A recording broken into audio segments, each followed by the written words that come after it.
Hello all. 3rd of March is celebrated as World Hearing Day with the aim to create awareness on hearing loss and to promote hearing and hearing and ear care across the world. I, Rojina Devi, consultant audiologist, Pratiksha Hospital, would like to share some information on how we fail to detect hearing loss in newborns and children. Before we go to the fallacies, let me just brief about hearing loss and why early identification is important. We perceive the world through different sensory experience. Among all the sensory experience, our hearing is the most effective and most fastest sense, which facilitated the development of spoken language and other important life skills, including social skills, cognitive skills, and academic skills. But today, the loss of hearing sense, that is hearing loss, has one of the most common sensory impairment, affecting 2 to 4 in 1,000 live births. Hearing degree, loss degree may range from mild degree till the profound degree, and it can affect in 1 year or in both years. Any degree of hearing loss, including mild, will give a significant impact in the spoken language because the area of the brain which is used for the communication is not developed appropriately. Feeling of anger, stress, poor social interaction, emotion, and the psychological problem are some of the negative consequences due to hearing loss. Why early identification of hearing loss is important? There is something called neuroplasticity, also termed as moldable brain. It's our brain's ability to develop, to change, to adapt, and to alter its structure based on the external stimulations. The first 3 years of our life is termed as critical period, and it is the most important period in our life. And it has the most neuroplasticity, the maximum neuroplasticity in our brain, which is required for the development of speech and language. The earlier the age, the more plastic our brain is, and that's a reason why early identification is important. There are already many research talking about children who are identified and intervened within 6 months of age are at par with the normal hearing peers. When we talk about the early identification, the only program through which we can achieve early identification and intervention is newborn hearing screening program. And in most of the developed countries, the universal newborn hearing screening program has already been implemented successfully. When I say about the universal screening, it is about screening for all the babies, not only the high risk baby. But in the developing countries like India, it is still under not very successful, not implemented in a successful manner. It could be due to the lack of infrastructure, lack of manpower, and also lack of social awareness. Hence, many children till the age of 3 to 4 years remain undiagnosed, losing the advantage of critical period. It is also important to be aware what are the hearing tests used for our newborns and young children. OE has been used to assess the outer ear cell function within the cochlea. ABR has been used to assess the auditory system right from the periphery till the auditory nerve and brainstem. It gives the information on the nature and the degree of hearing loss. When OE is supplemented to the ABR, it gives a valuable information on auditory neuropathy spectrum disorder. Like I said, like in this case, the OE might be normal, but there will be abnormal ABR with the presence of cochlear microphonics. To know the frequency-specific response, we do SSR in addition to ABR. Tympanometry is done to assess the medial ear function, and in odometry, we check our ability to hear till the softest level of sound. Under this, we have BOA, VRA, and conditioned play odometry, and these are being used in children based on the age of the child. What is 1, 2, 3 rule? We already aware about 136 rules in newborn hearing screening program. According to Joint Committee on Infant Hearing Screening 2019, the 136 rule has now become 123 rule, meaning all the babies should get screened by 1 month of age, to confirm diagnosis by 2 months of age, and to start intervention by 3 months of age. But sadly, in our scenario, most babies get detected hearing loss by almost 3 to 4 years. So it's a high time to look back and see where we have gone wrong. So let's see what are the fallacies for this. When I talk about the fallacies, it actually might differ from region to region and country to country. I am talking here today with respect to our region and experience. The first fallacy is considering hearing loss as low priority. As per WHO, already stated that hearing loss to be considered as public health emergency, as its prevalence is 5.3%, which is quite a significant number.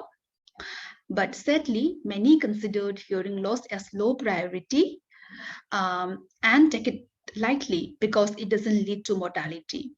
And also many parents whose children show speech delay, they do not turn up thinking that some children already developed and some children develop language and they speak late. So they just waited and they just wasted the year, the critical period of the child.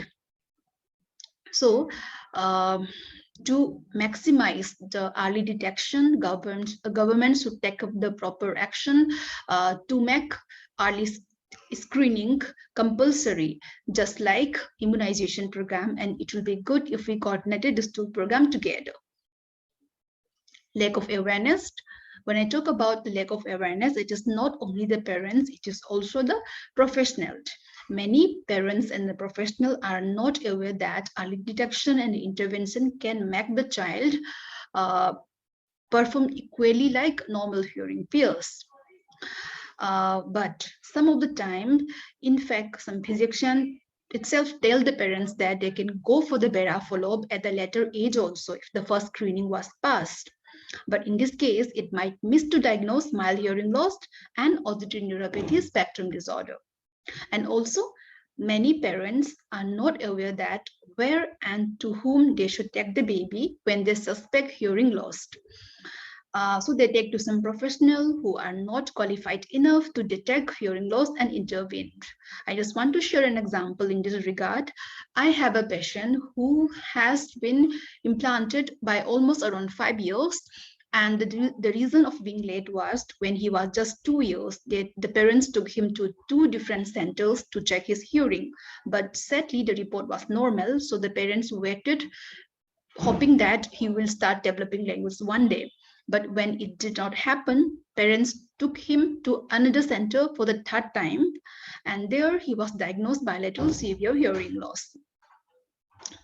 So the whole process wasted his critical age. So to achieve such kind of awareness, the public awareness message should be spread through conducting camps, newspaper, radio, TV announcement, websites, social media, and also train the professionals. As I said, in India, in the early identification program, it is still not implemented in a successful manner. So it could be due to lack of infrastructure, funding, and qualified manpower. So government should take up the active role and take a proper channel to keep the newborn hearing screening available throughout the country. And with respect to qualified manpower, we can at least train the infant care workers who can at least do the first screening, and they can refer those babies who fail in the first screening to other center, well-equipped center, for the further evaluations. Because in India, many babies are born in the remote areas where we don't have the facilities for newborn hearing screening.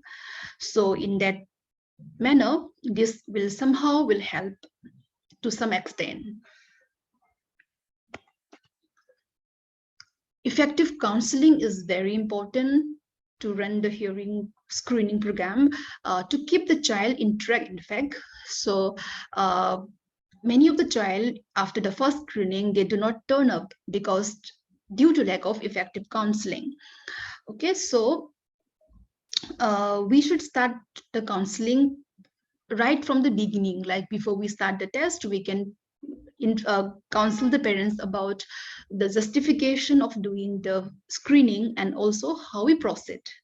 And for the parents whose baby failed in the first screening, they need to be told about the interpretations of the test result, how reliable it is in the first screening, and follow-up test, and also the available resources. And for the parents whose baby passed in the first screening, they need to be told about still following up for BERA, normal speech and language milestone, and also about late onset hearing loss. Proper record maintaining and the long-term monitoring of the screen babies are very important. In fact, they are the backbone of and productive newborn hearing screening program. Many of the time we fail to maintain the record properly and to monitor the babies in a long-term manner. So it can lead to the whole system, the whole program less efficient. So proper record maintaining and monitoring the screen babies are very important to make sure that the running program is functioning as per the intended. As I said, in India, many babies are born in the remote areas where we don't have the facilities for newborn hearing screening program. So again, when we think about the newborn hearing screening, we always think that it is only the OE and BERA test used for the screening. But then there are also other resources which can be used still for screening. That is high risk register, questionnaires, and observing the behavioral response of the child.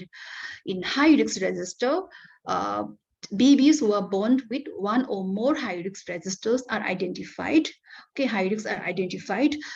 Those babies who are like some babies who are born with very low birth weight, lesser than 1.5 kg, babies who are born with hyperbilirubinemia at the serum level requiring excess transfusion, craniofacial anomalies, if the mother took any ototoxic drugs during pregnancy, if the mother had any intrauterine infections during pregnancy. So all these are some of the high risks for hearing loss.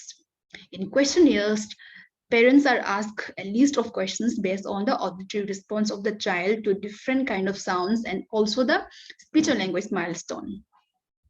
Observing behavior of the child to the different sound also will help us a brief idea about the hearing of the child. So this approach may not be very effective, but of course, this has to be supplemented by the objective test, OE and BERA. But then when these are not available, this will somehow help to some extent and will give some idea to the parents that when can they suspect hearing loss to the children. Government policy. Government should take a very active role in implementing such early identification and intervention program. In India, the NPPCT program was launched at 2006. Okay, so in some of the districts, so those districts who have this policy, the NPPCT program, the first screening somehow made successful, but the second screening for the BERA and also the early intervention, intervention service, which are still in question mark. And also there are also remaining remote areas like where we don't have this program, the NPPCT program. So the government should take up the proper channel to make this program available throughout the country, and also the existing program make it more efficient. Children, some of the children who actually have mild hearing loss, like lesser degree of hearing loss, I mean mild degree lost, they, even though they have actually lost, they are not diagnosed properly due to the inexperience of the professional. And also those some children who already diagnosed mild hearing loss, they are not taking the intervention, the program, the service, the intervention, the program which is required for the child, because it could be due to that the parents are not aware that a mild hearing, even the mild degree of hearing loss, can have a significant impact in the speech development of the child. So we have to make aware about that, like on that even a lesser degree of loss can give a significant impact in the overall development of speech. Experience of the professional also matters. Inexperience of the professional can lead to misdiagnosis, and also hearing loss may not be detected. I just want to share an example in this regard. We received a patient recently. He was almost 5 years when we received, and when he was just and we did all the battery test batteries, and we found that he was having just mild loss in 1 year and severe loss in another year. And when the same child, when he was just 1 year, because he had the hyperbilirubinemia, the TSB level was very high, like when he was born. So they got like they went when he was just 1 year. They took him to the another center to get his hearing check, and there it was found that his hearing was reported to be normal. Okay, so they wasted almost 4 years. Okay, almost 4 years. So, and if I want to say that if he could have been diagnosed and intervened by the time when he was just 1 year, then the problem what he is facing today should not have been there. So all the professionals who are dealing in the evaluations process of the hearing loss should be properly trained. Thank you for listening, and I want to congratulate to all who have been experiencing the gift of hearing, and also to all who have stepped into the world of hearing. Once again, happy World Hearing Day to all.